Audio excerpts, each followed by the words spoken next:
سلمان اکرم راجہ جو کہ اس وقت پی ٹی آئی کی ریڑھ کی ہڈی سمجھے جاتے ہیں اور وہ ہر مقام پر پی ٹی آئی کو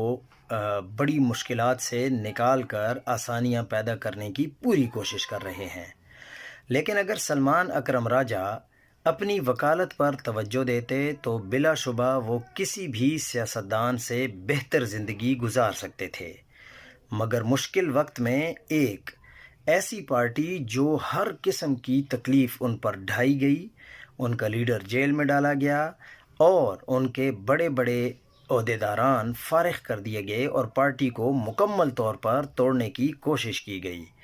جس کے اس کے اپنے گھر کے لوگ بھی چھوڑ گئے۔ اس میں ذمہ داری لینا دنیاوی لحاظ سے گھاٹے کا سودا ہے۔ وہ روایتی سیاسی لابنگ کا کوئی تجربہ نہیں رکھتے، اسی لیے انہیں مخالفت اور تنقید کا بھی سامنا کرنا پڑتا ہے، مگر پھر بھی جمہوریت اور انسانی حقوق کے لیے ان کی کوشش شاندار ہے۔